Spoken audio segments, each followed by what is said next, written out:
followers of Berserker Bouw. Today is a very special podcast because today our guest is my friend and at the same time colleague and simply a great guy, Jakub. Jakub has a company which makes the furniture in Poland and sells it to the Netherlands, to one of the most expensive markets in Europe. Today we will speak about how the manufacturing of the furniture works, about its costs, and what it's actually worth doing. Hi, Jakub. Hi, everybody. Hi, Jane. So when people thinking about making the furniture, they every time think that's really very simple. Make furniture, sell furniture. But what it is for real? It sounds like a simple question, but there's also no simple answer because especially in the business that we as FlowCraft do, well, we don't do any standard pieces. So, well, it is simple if you just make a regular chair and you have serial production of that, then of course this is more or less produce and sell. You can optimize many processes. However, in our case, when we really do and craft tailor-made bespoke pieces, that where we look at each millimeter of the furniture, this gets much more complicated. So basically we start with the design and also the customer has a lot of saying in that. So they can even choose, up to every millimeter how deep the cabinets will be, how wide.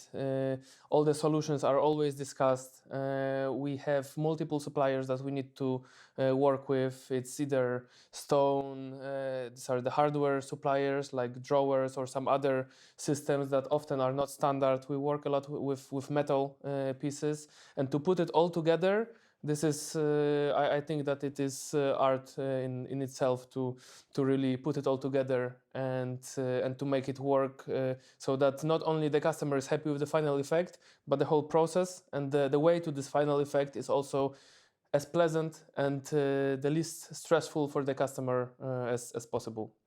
All right. Do you remember your first order? Was at a nice customer in Amstelveen. We started quite big because that was the order for furnishing the whole house. It was the kitchen, 10 rooms, I think, in total. It was funny because at first it started very nice. The customer was quite well prepared for everything. But then when we got to the planning, it appeared that whatever was prepared earlier by the customer, he didn't really like. Okay. So when we started putting it into our drawings, our designs, the whole avalanche of all different changes came out. And instead of making the project and delivering swiftly within let's say 8-10 weeks, it took us half a year to really process all of it. Of course, at a certain point also the customer was tired with the whole design process. It ended up with a lot of stress for us and for the customer. But the good ending of the story is that he was very happy with the final result. And Okay, so it's a happy end story. And he started recommending us further. All right. So in the end, we had a good, let's say, productive conversation afterwards. We summed it up. We went for a coffee together. In the end, it turned out to be a good and fruitful ending for everybody. Yeah, it was a good project where we learned a lot. So it was a project when you realized, okay, now I am into the business. I could do that. I learned what I should not be doing. And I know how to bring the project from the beginning till the end. And I could manage this, right? Yes, so it was also a bit easier for me because we also have a good background. I'm not the only person in the company, so I am the face of the company and I manage the projects. However, I have a great business partner that is in charge of production. He's also very experienced in that. We have a great team on site, so I know that I can always count on them. And I think our strength is in our team. Not only me. So of course it was a challenging project. However, we also analyzed and reacted quickly, and thanks to that we ended up in a situation that also the customer is happy with the final result, and that's most important for us. But what about this model? So your production is in Poland, The furniture is being made in Poland, and then it is sent and sold in the Netherlands, right? How you're even managing like this business model, how you're doing math? Is it actually even a good idea to do such type of business? Our business model looks like that because, like I already said, we have a certain background for production in Poland. Also, the company existed before in Poland. We had projects there, so we have more experience. Combined, we recently calculated it's combined more than 100 years of experience in making furniture within our team. So I think that's quite significant. With having the whole processes, the suppliers that we trust, that can help us whenever it's needed. Also time-wise, sometimes when it comes to delivering the projects, it was a no-brainer for us. However, it often comes with certain challenges. First of all, is the logistics. Of course, Europe is not that big, so our production is exactly 1,000 kilometers from here. So it's, let's say, one-day drive. Of course, if sometimes we need to make some adjustments to the delivered project, that is during the ongoing assembly, then sometimes we need to ship it back to Poland to adjust it. Sometimes we can do certain things on site, but sometimes it needs to come back. What might be surprising, the cost of labor in Poland is not that low anymore, and we compensate our colleagues fairly, and they work with us for many years. It's not a business model based on the cost. It's rather a business model based on the quality and on the trust that we have within our team, that we can deliver the most difficult and the most beautiful projects that you can imagine. Sounds great. Clients are in the end Dutch, and you are dealing between two different cultures. What is the biggest difference in Polish manufacturing mindset and Dutch client mindset? I think the main difference, and I believe it works to our advantage, is that we noticed that the Dutch customers often, not always, but often, they can accept a bit lower standard than what we are used to in the eastern part of Europe, and also working quite a lot with Russian-speaking customers. We know that the difference between the Russian-speaking customer and the Dutch customer, Even more exaggerated? exactly. Here, why I said that I think it works to our advantage is that often some things that would be accepted by the customer normally here in the Netherlands, we know that it needs to be still improved, and often we come back to the project to improve some details, even though the customer didn't ask for that. But for us, it's important to keep certain standards as high level of our project as possible. So on one hand, it works to our advantage because we often exceed the expectations of the customers, and they are often surprised with certain solutions that we had, the good quality that we provide. On the other hand, it works to our disadvantage because, of course, if we need to improve something, if we deliver a piece and we see that there's a small scratch in the back of the front of the cabinet, and I know that it's barely visible, but I know that we need to replace it anyways. So we need to come back to the project and fix certain things that normally 99% of the customers would not even notice. But I think that the main difference, or where we feel strong about, is also what you have as Berserker Bouw, the attention to the details, and I think that this is what characterizes us as a company, or broader as a Polish manufacturer. But it doesn't really work really very well for the business, this type of behavior, because in this case, or you're taking loss from your own pocket because it's only your standards, which you as a leader of this company is holding, or you have to put it in a margin, and then the price on your service is higher. If you're speaking about the price, here in Netherlands, a lot of customers considering IKEA already quite an expensive, and it is actually, let's say, furniture, mostly kitchen store, but you have other level, I think, furniture and crafts, exactly how you were speaking before. So how are you dealing the conversation with the clients who wants to receive the best quality because they look at your portfolio, at your Instagram and everything, listening to previous clients of yours, but they have the budget lower than IKEA because they think that if it is produced in Poland, it will be even cheaper. Well, the most important thing is to mention is that we're not trying to compete with price. That's not our business model. Our main priority is that we deliver the pieces, the project of a certain quality that we believe that it's satisfactory for us. Of course, we cannot compete with the most budget or the cheapest kitchens from IKEA, for example. However, as you said, IKEA is not that cheap.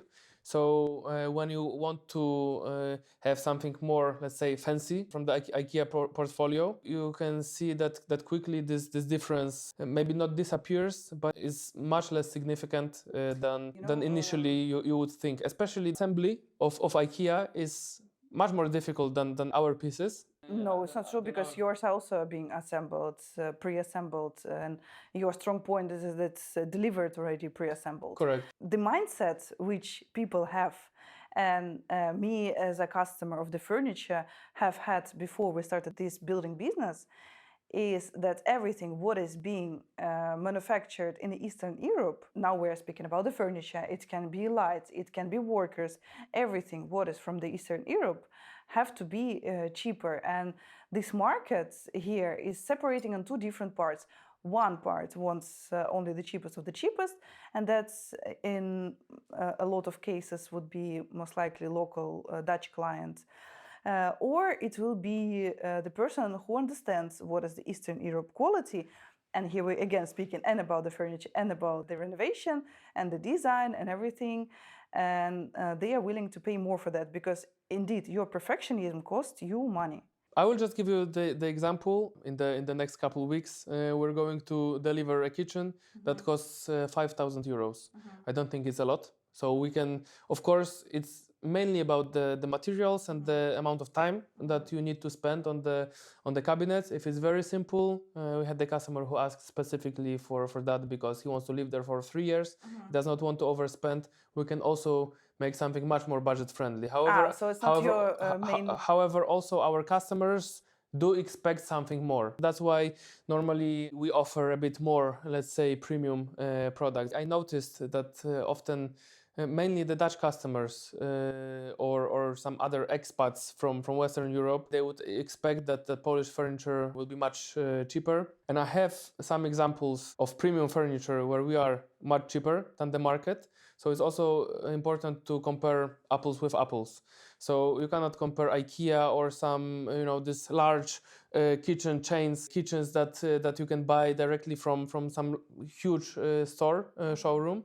Because of course it is not tailor-made, it's not custom, you have multiple limitations to that. You cannot really directly compare that. I will respond to your question how we deal with the customers who want premium quality for IKEA price. Yes. So I consider every customer as important as any other, and our approach to them is exactly the same. So we always make the offer, we always want to advise. Sometimes we even if the customer does not accept our offer because they said that I don't know, it doesn't fit their budget, or maybe it's not the right time, or any other reason. Sometimes the customers get the offer. They just say that okay, we're going to proceed, but maybe in some months, And then after a year or 10 months, they are coming back to us. Okay, it's the right time. So sometimes it also happens like that. So we treat everybody in the same way. I also tell them that if you want to live in your apartment for a longer period of time,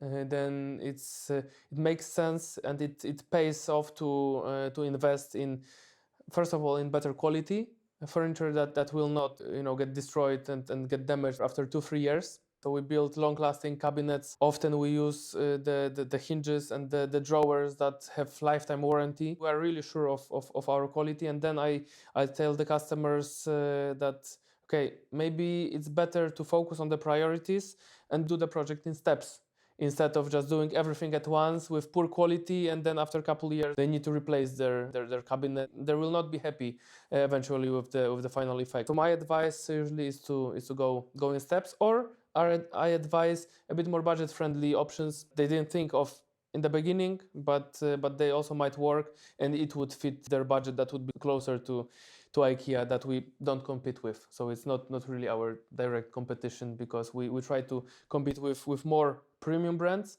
And I will give you the example of the project that we are finishing as we speak. So the guys are hard working on the project with delivery and assembling the furniture, while I'm having time of my life doing the podcast at the moment. So we're doing a project, also the whole house furnishing complex, washing room cabinets, kitchen, entrance cabinets, bathrooms, multiple bedrooms. Project that we're working on, just to give you a comparison, apples to apples, that actually Polish manufacturing is cheaper than the Dutch one. Dutch company and customers told me the offer of the company is one of designer leading brands in the Netherlands. It's quite famous also on Instagram.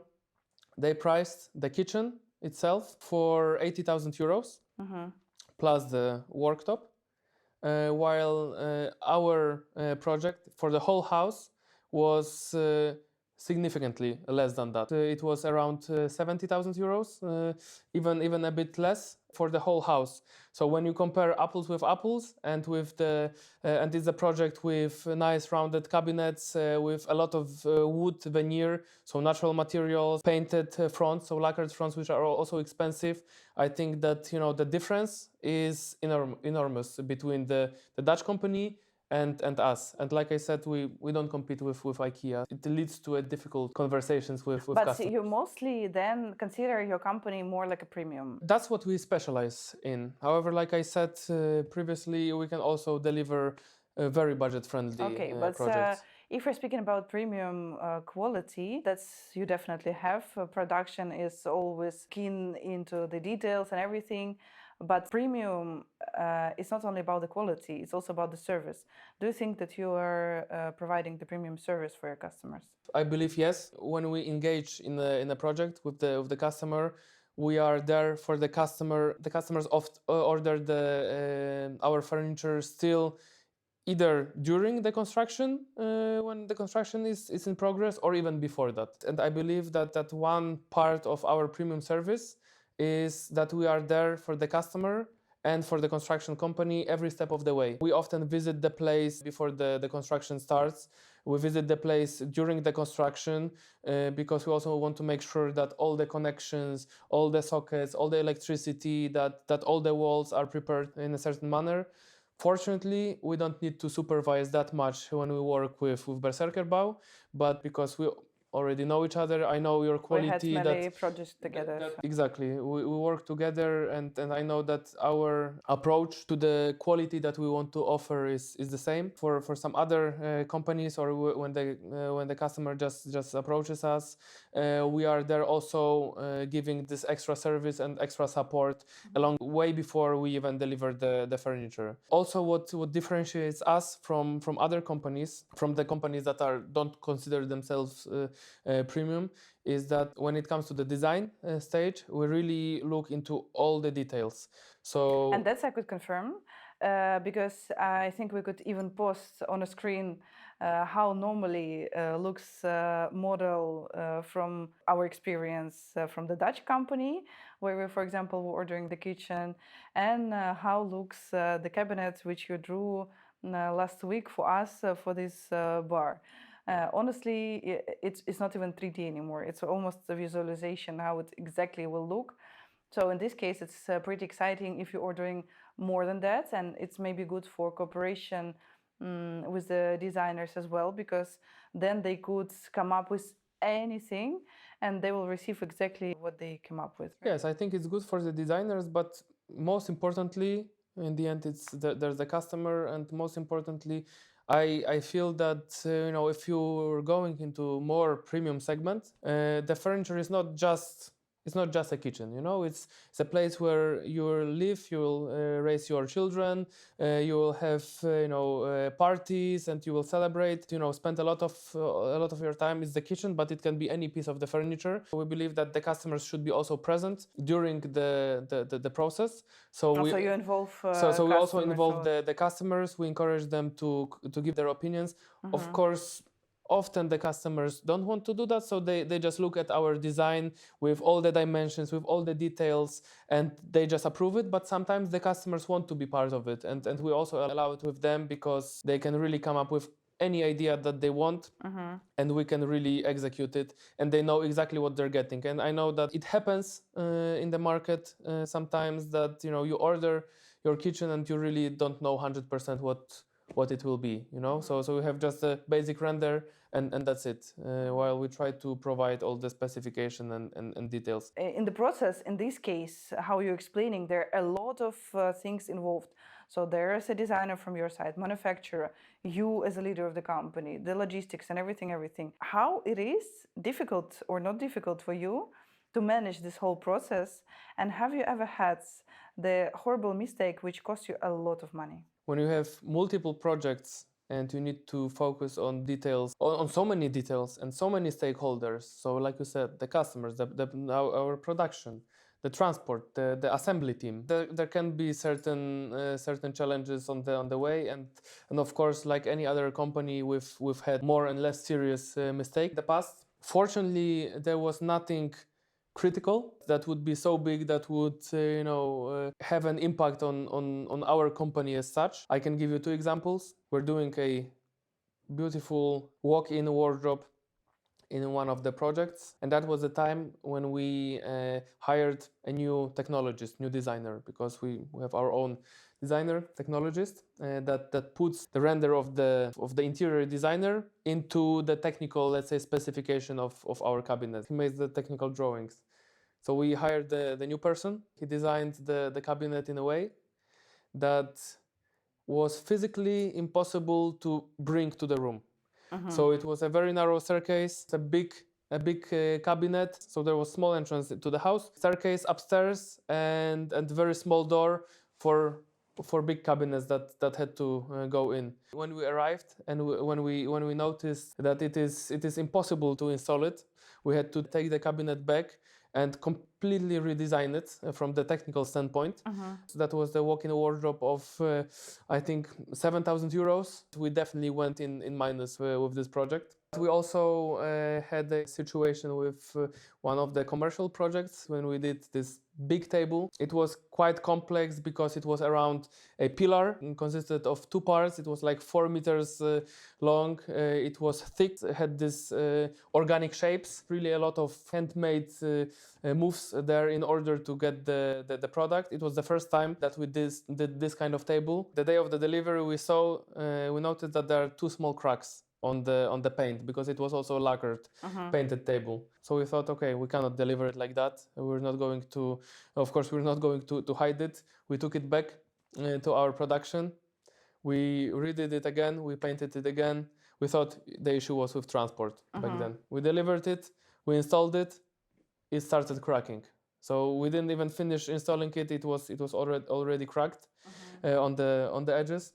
So we thought, okay, what to do now? So we thought we're going to paint it on site. We did it once, it cracked. We did it twice, it cracked. We tried different magic, it didn't work. So in the end, we had to rework the whole table with different technology, which turned out to be fine. But unfortunately, it also costed us a lot of money. Most important is that the customer had faced this challenge.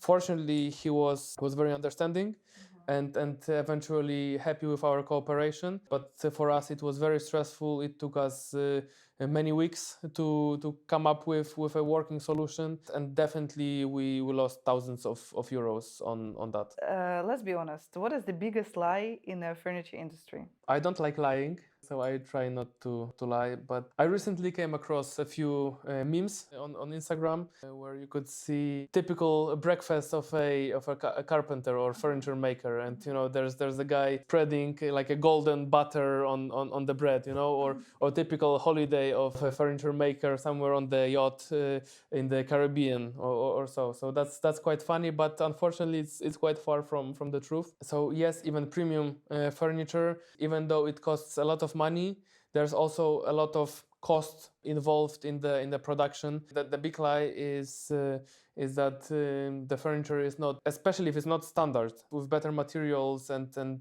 maybe not straight cabinets, but maybe with rounded edges or some other solutions when we need to incorporate steel structures into the furniture, etc. The price does not come from crazy margins that we're putting on our furniture, but it really comes with certain costs that we need to bear. Oh. It is what it is. It is Poor what it is. comforters. Of course, we cannot complain because we do it for a living and it's our job. But it's not 300% margin as somebody could think looking No? at. So if we're speaking about the kitchen of 10,000 euro, how much would actually really go to manufacturing and how much to logistics, to the design, to the organization process, to all of this in percents? The manufacturing costs themselves, so the material plus labor, this is, let's say, give or take 50-60%.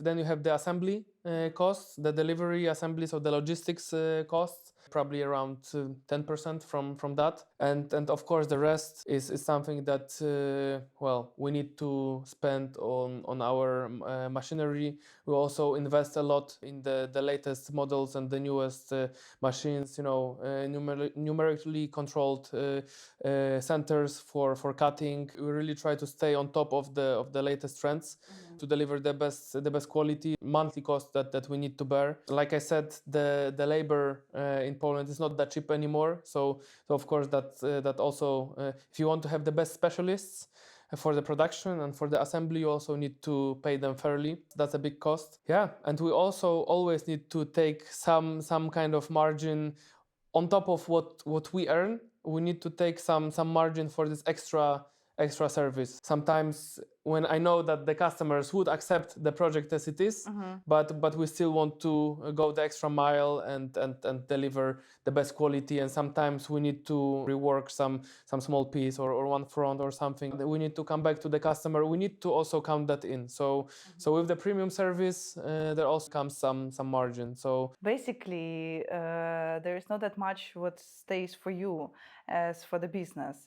Did you hear, actually, I recently saw on Instagram that if you as a businessman do not earn 50% of company, not turnout, but income, then you're not doing the business, you're doing the hobby. Do you think that here is actually also a big way of improvement for you as a business, where you have to focus about? Because all the talks about how you would like to sell the best crafts for the clients, how you want to be the best and more premium in the quality, which service you're giving, it's all great.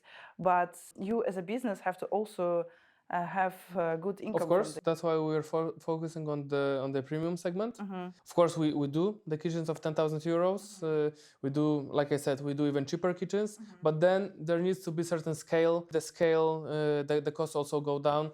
The difference also with us is that we don't have very standard materials that we work with to build cabinets. If you make 50 kitchens a month that are very similar, use the same board for the cabinet body, so for the inside of the cabinet, then your cost also decreases significantly. But where the margins are a bit better is, as it is with any kind of business, it's directly correlated with risk, and it's with more difficult projects that not everybody can do. I believe we specialize in this kind of projects where I know that a simple kitchen can be done by IKEA, can be done by as a hobby in your garage. Everybody can do it if you read enough about it.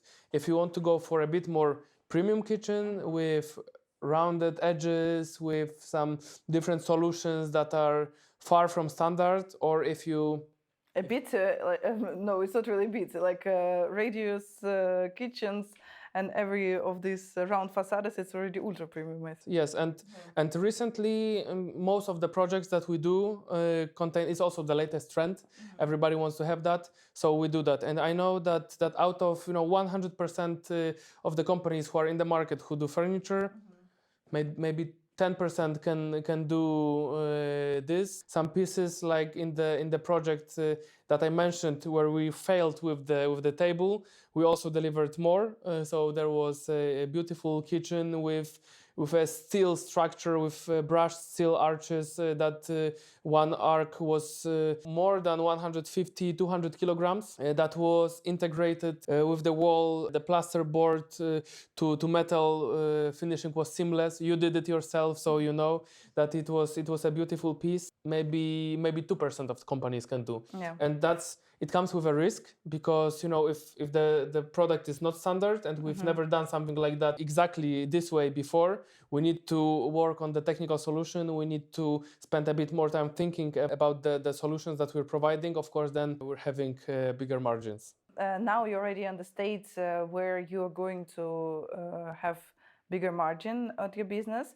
But as advice for the new colleagues who would like to start the furniture manufacturing business, what would you mainly advise? Go and work in the field for somebody for 1 or 2 years to get the experience and see the small details that nobody sees. But you really need to keep in mind. That would certainly help them with avoiding some issues with delivering the projects and certain, I wanted to say fuck ups, but You could say fuck up. to find a person who is experienced in that and team Are you up. hiring? We would be happy to hire somebody for the installations of the furniture, for sure. So if there's somebody out there in the audience who would like to get some experience in assembling the furniture, we can hire an assistant for sure.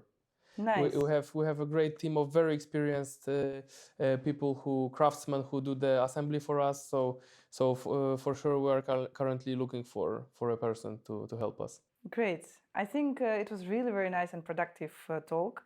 Thank you for insights of your business. I'm looking forward for future projects because they're always interesting and unusual. Contacts of Jakub and his FlowCraft business will be under the video. And see you next time. See you. Thank you.